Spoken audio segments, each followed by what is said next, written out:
Here's my 3-step process on how to get freelance work on LinkedIn.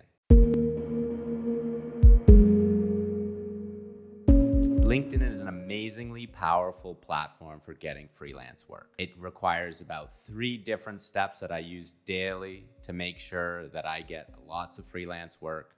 Here's how to do it.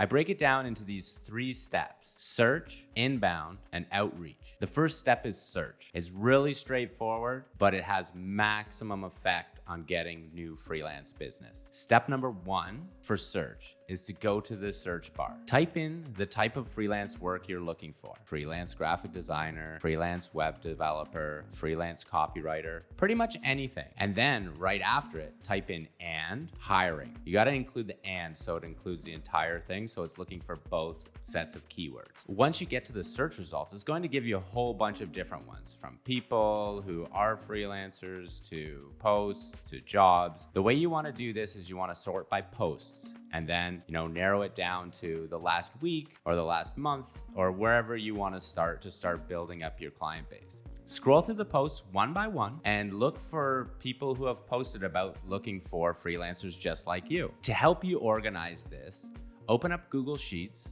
or Excel or any other spreadsheet program you want to use to record this information, and start building your opportunities list. Basically, if you have a spare minute every day or a spare 10 minutes every day, just go onto LinkedIn, use the search, scroll through them, and start adding them into this as a database. Use this list as part of your daily system and just get in touch with people. Connect with them, leave a comment, and drop a like. This way, they'll notice you more. By adding a lot of value to each post, you're going to increase the amount of opportunities you have. Don't just type in, "I'm interested." Write in a little blurb about yourself, problem you can solve, and ways to get in touch with you. The great part of LinkedIn is it doesn't take a piece of the pie each time you have a freelance project. It's not like Upwork or Fiverr, which you have to pay a commission to. The way I have the database set up is with the name of the person, the company, their LinkedIn profile, so I can connect with them, the type of opportunity, the LinkedIn opportunity, directly the link to that post, their website, if they have an email, and their location. And I also put like a check mark so I can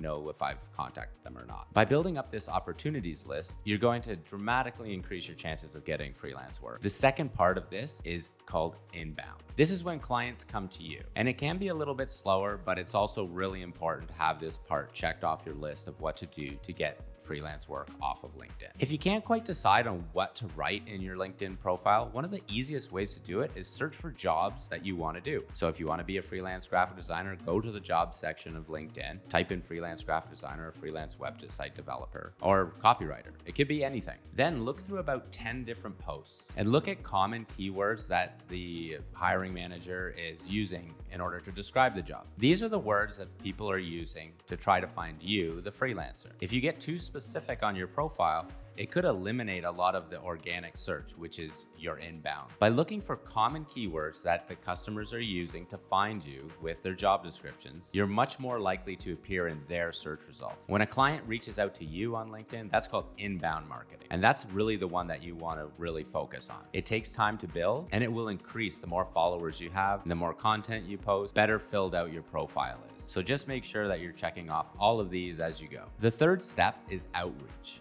What to say to clients in order to help them make their decision to choose you. The way I like to go about it personally, I use my list that I've compiled.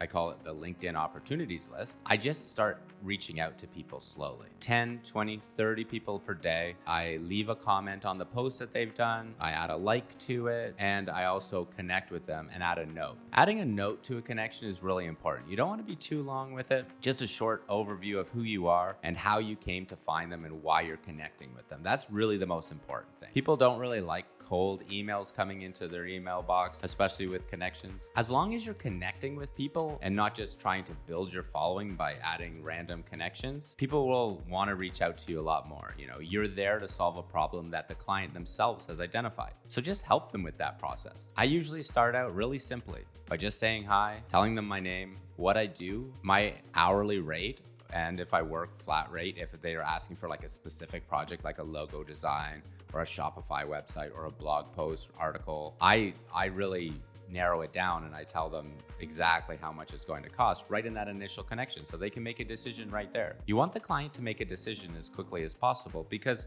their time is extremely valuable and so is yours. So if you try to have too long of a conversation with the client, you may miss the opportunity. By using this type of information style, it really informs the client, shows that you're professional and that you can get the job done. Many freelancers fall into the trap of, desperation.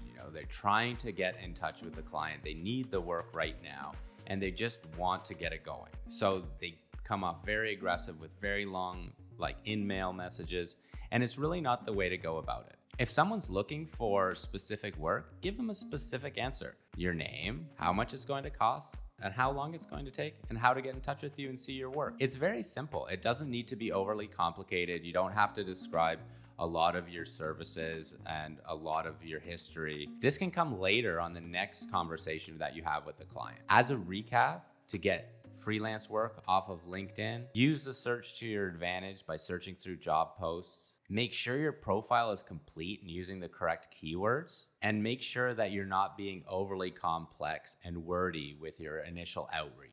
I'm Scott Lusko. This has been the Freelance Shortcut. I'm here to answer any questions that you might have about freelance success. Get in touch with me at www.creatively.com.